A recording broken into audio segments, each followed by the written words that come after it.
ये आपके पास analytical reasoning का केस है। A chef is selecting two sets of ingredients, set 1 and set 2 for cooking, choosing from 7 ingredients T, U, V, W, X, Y and Z। वो कह रहा है एक शेफ हैं जो दो सेट्स बना रहे हैं कुकिंग के लिए, सेट 1 एंड सेट 2, और उन्होंने 7 इंग्रेडिएंट्स यूज करने हैं जिनके नाम हमें बताए गए हैं। तो सबसे पहले हम इन इंग्रेडिएंट्स के नाम लिख लेंगे। इसके बाद उसने कहा set 1 will contain 4 of the ingredients. Set 1 में आपने 4 इंग्रेडिएंट्स यूज करने हैं, तो इसको मैं लिख सकता हूं S1 is equal to 4। And set 2 will contain the other 3 ingredients, और जो सेट 2 होगा उसमें बाकी 3 इंग्रेडिएंट्स आप यूज करेंगे, तो S2 इज इक्वल टू 3 लिख दूंगा। The chef must select the given ingredients for each set according to the following restrictions. वो कह रहा है अब कुछ रूल्स हैं जिनको फॉलो करते हुए आपने सेट 1 और सेट 2 में इंग्रेडिएंट्स की प्लेसमेंट करनी है। T can not be in the same set as U। वो कह रहा है T और U आप सेम सेट में यूज नहीं कर सकते, तो आप इसको शॉर्ट फॉर्म में कैसे लिखेंगे? T is not equal to U। अगर आपने सेट 1 में T रख दिया है तो U सेट 2 में जाएगा, मतलब वो दोनों डिफरेंट सेट्स में मौजूद होने चाहिए, एक ही सेट में एग्जिस्ट नहीं कर सकते। रूल 2 आपके पास है, if X is in set 2 Z must also be in set 2। वो कह रहा है अगर आप X को सेट 2 में यूज करते हैं तो आप Z को भी सेट 2 में यूज करेंगे। तो आपके पास इसकी शॉर्ट फॉर्म आप इस तरह लिख सकते हैं, if X2 then Z2, which means कि अगर आप X को सेट 2 में डालते हैं तो Z वाला इंग्रेडिएंट भी सेट 2 में जाएगा। This condition holds for set 2 only. Set 1 के लिए यह बात वैलिड नहीं है, क्योंकि उसने रूल के अंदर यह मेंशन किया हुआ है कि यह बात सेट 2 के लिए वैलिड है। रूल 3 में यह कहा गया है, if Z is in set 1 W must also be in set 1। अगर Z को आप सेट 1 में यूज करते हैं तो W को भी आप सेट 1 में यूज करेंगे। तो आप इसको शॉर्ट फॉर्म में ऐसे लिख सकते हैं, Z1 एरो W1, कि अगर Z को मैं सेट 1 में यूज करता हूं तो W को भी मैं सेट 1 में यूज करूंगा, and this condition holds for set 1 only. तो ये आपके पास कंडीशंस हैं। अब हम इन कंडीशंस को देखते हुए क्वेश्चंस को आंसर करेंगे। ये लेफ्ट साइड पे आपके पास रूल शो किए गए हैं, और ये आपके पास राइट साइड पे पहला क्वेश्चन है। If T and Z are in set 2 any of the following ingredients can also be in set 2 except. वो कह रहा है अगर मैं T और Z को सेट 2 में यूज करता हूं तो हमें बताइए इनमें से कौन सा ऐसा इंग्रेडिएंट्स है जो आप सेट 2 में यूज नहीं कर सकते। वो कह रहा है एनी ऑफ द फॉलोइंग, कोई भी इनमें से यूज हो सकता है, एक्सेप्ट लिखा हुआ एंड में। एक्सेप्ट का ये मतलब है कि एक के अलावा, वो एक हमने बताना है जो हम सेट 2 में यूज नहीं कर सकते। आप ऐसे 2 कॉलम्स बना लें। आप क्वेश्चन की कंडीशन सबसे पहले फॉलो कीजिए, T और Z सेट 2 में होने चाहिए। तो 2 वाले कॉलम में हम पहले T को प्लेस कर देते हैं और उसके बाद Z को प्लेस कर देते हैं। इसके बाद आप देखिए आपको क्या बताया गया है कि कौन सा ऐसा मेंबर है जिसको आप सेट 2 में यूज नहीं कर सकते। तो आप यहां पे रूल 1 फॉलो कीजिए। रूल 1 में क्या बताया गया था कि T और U आप सेम सेट में यूज नहीं कर सकते, अलग अलग सेट में यूज करना है। तो आपके पास T अगर सेट 2 में मौजूद है तो U आप सेट 1 में यूज करेंगे। तो U ऐसा मेंबर है जिसको मैं सेट 2 में प्लेस नहीं कर सकता, तो आपके पास ऑप्शन C आंसर आ जाएगा। आप C को टिक कर देंगे। ये आपके पास क्वेश्चन नंबर 2 है, if Z is in set 1। वो कह रहा है अगर आप Z को सेट 1 में यूज करते हैं तो इनमें से कौन सा ऐसा ऑप्शन है जो मस्ट बी ट्रू होगा। तो आप सबसे पहले इस तरह 2 कॉलम्स बना लेंगे। जो कंडीशन उसने कही है उसको सबसे पहले फुलफिल करें। उसने कहा है कि Z को आप सेट 1 में यूज कीजिए, तो हमने 1 वाले कॉलम में Z को प्लेस कर दिया। इसके बाद आप रूल 3 फॉलो करें। रूल 3 में यह बताया गया है कि अगर आप Z को 1 में यूज करते हैं तो W को भी 1 में यूज करना पड़ेगा।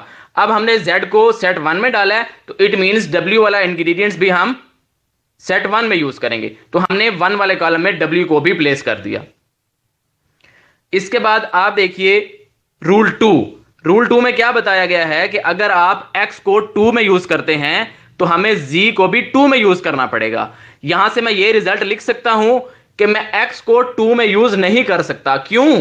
क्योंकि अगर मैंने X को 2 में यूज कर दिया तो रूल 2 के अकॉर्डिंगली मुझे Z को भी 2 में प्लेस करना पड़ेगा, जबकि Z ऑलरेडी ग्रुप 1 में मौजूद है। तो इट मींस मैं X को सेट 2 में प्लेस नहीं कर सकता। तो X को मैं सेट 1 में प्लेस करूंगा। इसके बाद आप रूल 1 फॉलो कीजिए। रूल 1 में यह बताया गया है कि टी और यू आप साथ साथ नहीं रख सकते। अब उनकी पोजीशन के बारे में हमें श्योरिटी नहीं है कि टी सेट 1 में होगा या यू सेट 1 में होगा, तो आप जिस चीज के बारे में श्योरिटी ना हो उसको स्लैश के साथ लिखते हैं। तो आप सेट 1 में लिख देंगे T/U और सेट 2 में भी लिख देंगे T/U। ऐसा हमने क्यों किया? ऐसा इसलिए किया क्योंकि टी और यू को हमने अलग अलग सेट में रखना है, सेम सेट में नहीं रख सकते। अब आप देखें कौन कौन से ऑप्शंस पहले रॉन्ग हो रहे हैं। ऑप्शन अल्फा पढ़ें, x इज इन सेट 2, ये वाला ऑप्शन तो रॉन्ग है, x आपके पास सेट 1 में है। उसके बाद देखिए वो कह रहा है w is in the same, option C देखें, w is in the same set as y, वो कह रहा है w और y ये आपके पास सेम सेट में है, जबकि आपके पास जो रिमेनिंग मेंबर्स हैं v और y हैं वो दोनों के दोनों सेट 2 में आ जाएंगे, क्योंकि सेट 2 में आपने 3 इंग्रेडिएंट्स पूरे करने हैं ना। सेट 1 के 4 इंग्रेडिएंट्स पूरे हो गए हैं, सेट 2 में remaining 2 ingredients v and y आ जाएंगे। तो आपके पास ऑप्शन सी भी रॉन्ग हो जाएगा। w is in the same set as y, w और y सेम सेट में नहीं है, वो डिफरेंट सेट्स में हैं, तो आप ऑप्शन सी को भी क्रॉस कर देंगे। इसके बाद आपके पास ऑप्शन बीटा चेक करें। बीटा में कह रहा है u is in the same set as v, ये वाला ऑप्शन कैन बी ट्रू है। कैन बी ट्रू इस तरह है कि अगर u ग्रुप 2 में सेट 2 में रहता है तो ऑप्शन बी दुरुस्त हो जाता है, लेकिन अगर t सेट 2 में रहता है तो ऑप्शन बी रॉन्ग हो जाता है। तो जिस मेंबर की पोजीशन के बारे में श्योरिटी नहीं होती उसको आप कैन बी ट्रू कहते हैं। तो आप ऑप्शन बीटा को टिक नहीं कर सकते, ये कैन बी ट्रू है।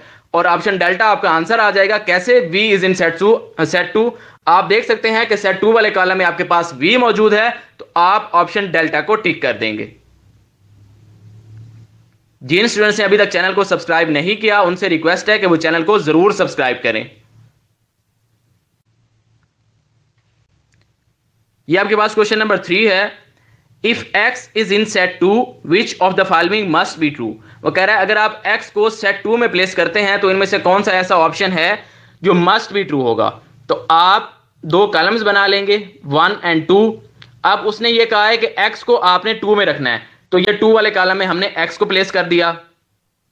अब आप रूल 2 फॉलो कीजिए, उसमें बताया गया है कि x अगर ग्रुप 2 में जाता है तो z भी ग्रुप 2 में जाएगा। तो आप देखें x 2 में मौजूद है तो z भी आपके पास सेट 2 में आ जाएगा।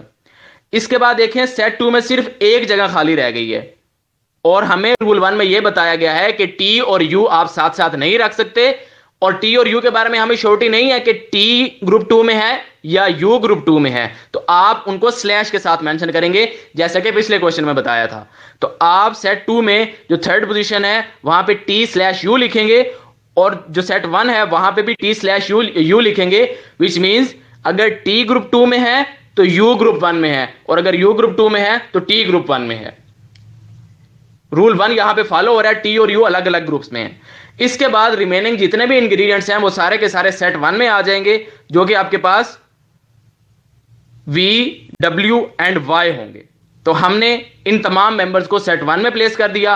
अब हम चेक करते हैं इनमें से कौन सा ऐसा ऑप्शन है जो मस्ट बी ट्रू है। ऑप्शन अल्फा में वो कह रहा है y is in the same set as z, y और z सेम सेट में है, ये बात गलत है, y और z डिफरेंट सेट्स में है, तो ऑप्शन अल्फा आपका आंसर नहीं है। t is in the set 2, t आपके पास सेट 2 में भी हो सकता है और 1 में भी हो सकता है, तो t के बारे में आप कैन बी ट्रू हैं, तो आप ऑप्शन बीटा को मस्ट बी ट्रू नहीं बोल सकते, ये हमारा जवाब नहीं है। फिर वो कह रहा है u is in the same set, u is in set 2, आप देख सकते हैं कि u की पोजीशन के बारे में हमें श्योरिटी नहीं है कि वो सेट 1 में है या सेट 2 में है, इसलिए ऑप्शन सी भी आपके पास कैन बी ट्रू आएगा, वो हमारा आंसर नहीं है। और ऑप्शन डेल्टा को चेक करें, w is in set 1, w set 1 में है, आप देख सकते हैं कि w हमारे पास सेट 1 में मौजूद है, तो आपके पास ऑप्शन डेल्टा आंसर आ जाएगा।